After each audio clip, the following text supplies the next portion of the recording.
Hello दोस्तों, welcome back. सदियों पहले की बात है, जब भारत में अंग्रेजों का राज हुआ करता था। तब कई किलों और राज्यों पर अंग्रेजों ने कब्जा कर लिया था। ऐसे ही एक राज्य में जब अंग्रेजों ने कब्जा किया, तब उसी राज्य के एक किले में एक अंग्रेज अफसर शाम के वक्त घूमने के लिए गया। घूमते घूमते उसे पता ही नहीं चला कि काफी रात हो गई थी। अचानक उसे किले के एक सीढ़ी पर एक खूबसूरत लड़की खड़ी नजर आई। वो भागते हुए उस लड़की के पास गया, लेकिन लड़की अचानक वहां से गायब हो गई। वो अफसर काफी देर तक उसे ढूंढता रहा कि तभी अचानक उसे पायल के घुंघरू की आवाजें एक कमरे से आने लगी। वो अफसर जैसे ही उस कमरे में गया, उसे एक खुशबू सी आने लगी। वो लड़की को ढूंढ ही रहा था कि उसे एक इत्र की बोतल दिखी। जैसे ही उस अफसर ने उस बोतल को छूने की कोशिश की, अचानक वो हवा में उठने लगा और एक लड़की के पास उड़ते हुए जाने लगा। जैसे ही वो अफसर लड़की के पास गया और उस लड़की ने अपना मुंह अफसर की तरफ किया, वो लड़की एक भयानक रूप में बदल गई और उसने अफसर को खिड़की से नीचे फेंक दिया। अफसर नीचे गिर के वहीं पर मारा गया। उस रात पास के गांव में रह रहे लोगों ने भी उस अफसर के चिल्लाने की आवाज सुनी और कई लोगों ने तो दूर से एक लड़की को खिड़की से उस अफसर को नीचे फेंकते हुए भी देखा। इस तरह से देखते ही देखते राजकुमारी की आत्मा की सच्चाई लोगों में फैलने लगी और लोग उस किले में रात को जाने से कांपने लगे। आज इस किले के बाहर खुद आर्कियोलॉजिकल सर्वे ऑफ इंडिया ने एक बोर्ड लगा रखा है कि शाम 5 बजे के बाद इस किले के अंदर जाना मना है। वो किला जो कभी एक राजकुमारी की सुंदरता के लिए मशहूर था, अचानक एक भूतिया जगह कैसे बन गया। आए दिन वहां से किसी ना किसी बुरी घटना के बारे में हमें सुनने मिलता है। क्या वाकई इस किले में कोई पैरानॉर्मल जैसी घटनाएं होती है? क्या सच में इस किले में किसी भूत प्रेत का वास है, या फिर ऐसा कौन सा भूतिया साया है जो इस किले में जाने वाले लोगों को मार डालता है? आइए जानते हैं आज के इस वीडियो में। बात है 16वीं सदी की। सन 1573 में आमेर के शासक भगवान दास ने अपने छोटे बेटे माधव सिंह के लिए एक किला बनवाना चाहा।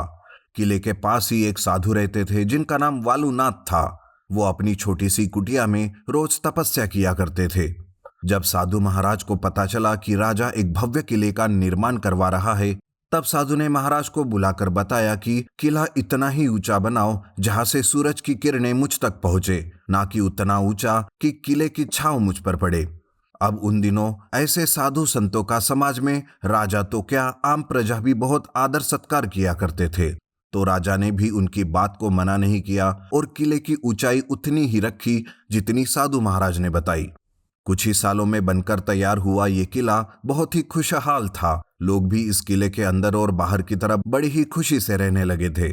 साधु महाराज ने बताई हुई बातों को महाराज के 2 पीढ़ियों ने तो बड़े ही सावधानी से पाला, लेकिन उसके बाद जब तीसरी पीढ़ी ने भानगढ़ की गद्दी संभाली, तब उन्होंने साधु महाराज की बातों को गंभीरता से ना लेते हुए नकार दिया और किले को ऊंचा बनाते ही गए। किले के एक ऐसे ही कमरे को जब ऊंचा बनाया गया, तो उस कमरे की छाव साधु वालुनाथ पर आने लगी। ये देख साधु वालुनाथ बहुत गुस्सा हो गए और उन्होंने महाराज को मिलने के लिए बुलाया। तब महाराज अपनी बेटी रत्नावती को लेकर उस साधु महाराज से मिलने गए। महाराज को साधु महाराज ने उस कमरे के बारे में पूछा जिसकी छाव उन पर पड़ रही थी। तब महाराज की बेटी रत्नावती को महाराज सामने बुलाते हैं और बताते हैं कि वो कमरा मेरी बेटी रत्नावती का है। तब वो साधु महाराज उस कमरे को गिराने के बारे में कहते हैं, जिस पर राजकुमारी रत्नावती बहुत गुस्सा हो जाती है और कहती है कि उस कमरे में मैं रहती हूँ और मैं उसे हरगिज नहीं गिराने दूंगी। तुम एक साधु हो और तुम अपनी औकात में रहो। राजकुमारी की ये अपमानजनक बातें सुनकर साधु को बहुत ज्यादा गुस्सा आता है और वो पूरे किले को ही श्राप दे देता है, ये कहते हुए कि ये किला आज के बाद कभी खुशहाल नहीं रहेगा। एक ऐसा आदमी आएगा जिसकी नजर इस किले पर और तुम्हारी बेटी पर पड़ेगी और तुम्हारा ये खुशहाल परिवार बर्बाद हो जाएगा। ऐसा कहकर वो साधु महाराज उस जगह को छोड़कर चले जाते हैं। लेकिन उस दिन के बाद भानगढ़ किले के साथ कुछ भी अच्छा नहीं होता। राज्य में कभी अकाल पड़ता तो कभी भयंकर बीमारियां फैलती, लेकिन फिर भी जैसे तैसे कुछ साल निकल जाते हैं। राजकुमारी रत्नावती की सुंदरता के किस्से देश विदेश तक पहुंचे थे। एक दिन ऐसे ही जब राजकुमारी रत्नावती अपनी दासी के साथ बाजार जाती है, तो वो एक इत्र की दुकान पर रुक जाती है और कुछ इत्र देखने लगती है। अब इंसान की फितरत ऐसी है कि जहां से खुशबू आए ध्यान उधर एक बार तो जाता ही है। ऐसे ही उस दुकान की तरफ पास में ही खड़े एक ऐसे इंसान का ध्यान जाता है जो ना कि समाज में रहता था और ना ही अकेला। जी हाँ, वो एक अघोरी था जिसका नाम सिंधिया था। उसकी नजर राजकुमारी रत्नावती पर पड़ती है और वो उसे देखते ही रहता है। वो भूल जाता है कि वो एक अघोरी है और उसने दुनिया की इस मोह माया से संन्यास लिया है। राजकुमारी रत्नावती की तरफ वो मोहित हो जाता है और उसे पाने की लालसा उसके मन में जाग जाती है। वो पागल सा हो जाता है। उसे किसी भी हालत में राजकुमारी को पाना था, लेकिन वो जानता था कि उसे पाना इतना आसान तो नहीं है, क्योंकि कहाँ एक शमशान में रहने वाला अघोरी और कहाँ एक महलों में रहने वाली खूबसूरत राजकुमारी। इसलिए वो कुछ दिन इंतजार करता है एक खास मौके का। वो कई दिनों तक उस इत्र की दुकान के पास चक्कर लगाता रहता है। इस तरह से कुछ दिनों के बाद ही उसे एक मौका नजर आता है। दरअसल एक दिन राजकुमारी की दासी अकेली ही उस इत्र की दुकान पर आती है। वो इत्र खरीद कर जाती ही रहती है कि वो सिंधिया अघोरी दासी से कुछ पूछकर उसका मन भटका देता है, जिससे दासी के हाथ से इत्र की बोतल नीचे जमीन पर गिर जाती है। मौके का फायदा लेते हुए उस बोतल को वो अघोरी उठा लेता है और दासी को देते हुए उस पर वशीकरण का मंत्र फूंक देता है। थोड़ी ही देर में दासी उस इत्र की बोतल को लेकर राजकुमारी के पास आती है, लेकिन जैसे ही दासी राजकुमारी के कमरे में पैर रखती है, कमरे में एक अजीब सी हलचल होती है। दासी तो हवा का झोंका समझकर नजरअंदाज कर देती है, लेकिन राजकुमारी को वो कुछ अलग ही लगता है। राजकुमारी उस इत्र की बोतल को हाथ में लेकर देखती ही रहती है, जिस पर उसकी दासी आप ऐसा क्यों देख रही हो ये पूछती है। तब राजकुमारी भी दासी को पूछती है कि तुम्हें बाजार में कौन मिला था। दासी बताती है कि एक अघोरी ने मुझे एक रास्ता पूछा था जिसे मैंने बता दिया।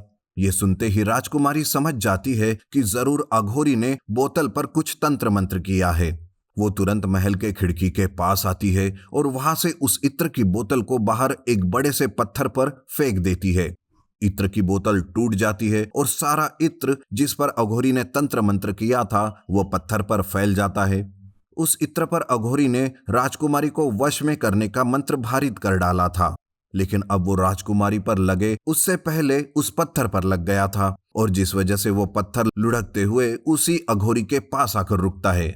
लेकिन पत्थर इतना भारी था कि वजन की वजह से उस अघोरी का दम घुटने लगता है। उसे अंदेशा हो जाता है कि अब वो मरने वाला है, और राजकुमारी ने खुद इत्र ना लगाते हुए पत्थर पर बोतल को फोड़ दिया है, जिस वजह से अब पत्थर उसके वश में मतलब उसके पीछे आ गया है। मरते मरते अघोरी पूरे भानगढ़ किले को श्राप देने लगता है कि ये किला और पूरा भानगढ़ तबाह हो जाएगा और सालों इसे बदनाम होकर पहचाना जाएगा। इसके कुछ ही दिनों के बाद पड़ोसी राज्य भानगढ़ पर हमला कर देता है, जिसमें राजकुमारी और उसकी कुछ दासियां सुसाइड कर लेती है। उस दिन के बाद जितने भी लोग और प्रजा इस किले में रहते थे वे सब इसे छोड़कर चले जाते हैं। कोई पास के ही गांव में बस जाते हैं तो कुछ दूर जाकर। देखते ही देखते भानगढ़ ये किला एक वीरान खंडहर में बदल जाता है। सदियों तक इस वीराने में कोई जाता भी नहीं देखा गया, और जो कोई इस किले के सामने से भी जाता तो उसे किले के अंदर से अजीब अजीब सी आवाजें सुनने मिलती। कई लोगों ने तो यह भी दावा किया है कि उन्होंने राजकुमारी रत्नावती की भटकती हुई आत्मा उस किले में घूमते हुए देखी है। कई लोग जब हिम्मत करके इस किले के अंदर गए तो उन्होंने देखा कि राजकुमारी की आत्मा किले में भटक रही है। वो हर रोज साज श्रृंगार करके किले में घूमती रहती है। इसलिए शायद कई लोगों का कहना है कि उन्होंने राजकुमारी ने पहनी चूड़ियों की तो कभी पायल के घुंघरुओं की आवाजें सुनी है। कई लोग तो इस किले में खजाना ढूंढने के चक्कर में भी मारे गए, और देखते ही देखते मशहूर भानगढ़ किला और उसकी खूबसूरत राजकुमारी एक भयानक भूतिया कहानी में बदल गए। लेकिन आपको एक बात बता दूं, इसके पीछे की असल सच्चाई क्या है ये मुझे तो नहीं पता, और अभी तक की बताई इस कहानी का कोई प्रूवन रिकॉर्ड भी नहीं है। वैसे किले के अंदर कई सारी आपराधिक गतिविधियां भी हुई है, और जिसके चलते काफी लोगों की मौत भी हुई है, और इस वजह से शायद इस किले के सामने वो बोर्ड लगा रखा है कि रात के समय किले के अंदर जाना मना है। उम्मीद है कि आप असल कारण जान चुके हैं, और आज के बाद जब भी भानगढ़ किले में जाओगे तो अपनी सुरक्षा का ख्याल रखोगे। ये चैनल भूत प्रेत या किसी भी पैरानॉर्मल एक्टिविटी की घटनाओं को सपोर्ट नहीं करता। तो आज के लिए बस इतना ही दोस्तों, मिलते हैं जल्द ही अगले वीडियो में।